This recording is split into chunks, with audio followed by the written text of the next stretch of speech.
Hi, I'm Miss Rebecca Newburn. I'm a middle school science teacher, and I'm also the co-founder of the Richmond Grove Seed Lending Library. And I have this amazing idea that I want to get out into the world. So I'm making this little video to kind of explain it. So it's this concept called face, place, story.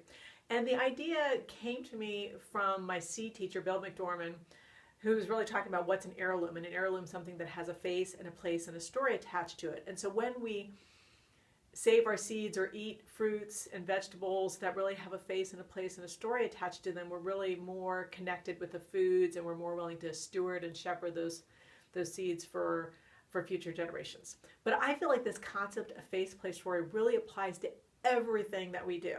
And so I want to just kind of take it through the lens of a wardrobe. And I know lots of people are getting into like minimizing their wardrobe, so I really want to kind of like add this as a layer that you can think about, but also to everything that you do. So face, place, story. So this here is a sweater. So I'm going to go through my wardrobe, just a couple items. So this here is a sweater that has a little bit of a story attached to it, a little bit of a face. My sister and I went to a thrift store and we bought this, and I was looking for kind of my style, and she's just like, wow, you're the only person that I know that can wear 70s colors and look good. So like, I love this sweater. It kind of makes me giggle when I wear it and I think about my sister. But I don't really know anything about the labor practices that went in it. And so knowing now about like the Rana Plaza in Bangladesh that collapsed and like over 1,000 workers died makes me a little bit like, I want to know and I want to ask about the places where people work. And I also want to know about how was their land treated and all that. So like, for example, this is made out of, I don't know, some type of polyester, kind of like acrylic. So it's a petroleum-based product. So it's like, I'd want to know like, about the dyes that go into this, and how did that impact the land where this was kind of processed. So I mean, I love this sweater, but I want to kind of like move forward in my wardrobe about how do I move things. So like this next piece that I have is I love this as well. It's beautiful. It's handmade, so it's a hand knit sweater. It's a fair trade sweater. So I know about the practices that went into this. When I bought this, I got a little card about the artisan who made it. And I know that it was knit in Peru. So it's like I have a little bit of a face and a little bit of a place and a little bit of a story about it. And this is gorgeous. And when I bought it, I know that a lot of love and hard work went into this. And it's something that, it's in my color scheme and it's gorgeous. And, I'm going to treasure this and hold on to this. And if I were to ever give it to someone, I would let them know about the artisan and, that it's fair trade and a little bit about that. So once again, just kind of thinking about how do we start to integrate this as a kind of like value on the planet. So the next piece here I have is a sweater, another sweater. These are all sweaters. And this one is from my brother, and he gave this to me about 30 years ago.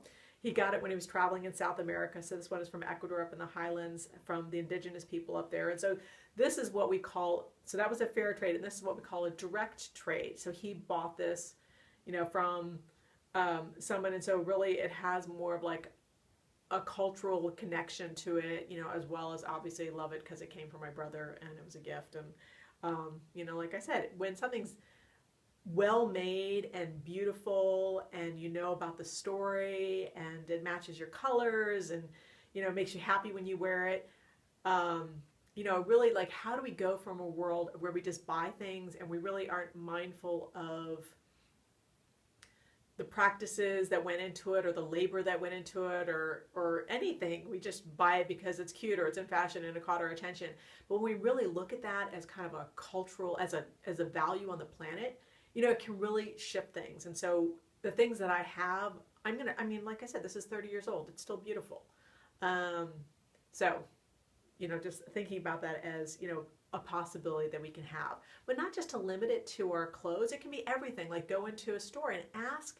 You want to know and ask about the faces and places and stories. And so, if we all ask, then, the people that are selling stuff are going to need to answer those questions. And so it's really important to be aware of the labor that goes into something and the time and how does that impact the water quality and the land as well as the people's lives. Like I said, the Rana Plaza disaster, or, the fact that if you're buying anything that's not organic cotton, most people aren't aware that, Indian farmers were kind of encouraged to buy, genetically modified cotton, the crops didn't have as high yield as they were promised, had to buy a lot of pesticides, for these crops. And, as a result, 300,000 farmers in India have committed suicide. And, I don't know about you, but like for me, I'm not really that interested in buying cotton that's not organic. Like when I know that much suffering has happened because of my lack of awareness. So if I asked questions like Face, Play, Story, like I would know. I would know about the faces of those people in India. I would know about their lives. I would know why they drink pesticide as one of the #1 ways to kill themselves. But I want to offer like a different possibility, something that we can go from a world of being consumers to a world where when we buy things, they have, a face, place, and story connected to it, and they have value. And so we go from a world of consumerism to a world of connection. And so this is direct trade. And then the next piece is this piece here. And this here is homemade. So the story behind this was my mom knit this sweater. It's an Aran sweater. She knit one for herself. She knit one for my sister. Then she knit one for her sister, my Aunt Zelly. And then I was all excited because I was next in line. And then she's like, here's the pattern. I'm done with knitting. You're the only one who's likely to learn how to knit.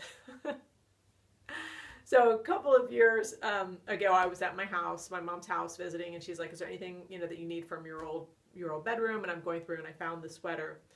And this is the one that was knit for my aunt, and my aunt had passed away. And so it was gifted to me. And so I feel like, like when we have things that are of value to us, we treasure them. We care about them. And when we pass them on to people, they come with stories and they have value. And I think that, like I said, we need to go from a world where we just consume things to a world where we're connected and we care. And so I think Faith Place Story has this ability to shift that conversation. And if you get, like I said, as my mom said, you're the only one likely to learn how to knit, which is true. So this was the first sweater that I knit. All excited about this. And if you really want to get super excited and learn about things like the fiber shed movement, you can learn how to spin. I actually have Angora bunny rabbits, so I'm going to learn how to spin that. So this is January 1st, 2016. I'm really excited about getting this idea out there. I want it to be a collaborative thing. If you've got ideas, if you have inspiration as this story or idea touches you, you can email me at faceplacestory@gmail.com. I'm creating a website, faceplacestory.org. So love to hear from you, hear your ideas and your passion, and let's get this idea out to the planet and create a world of connection.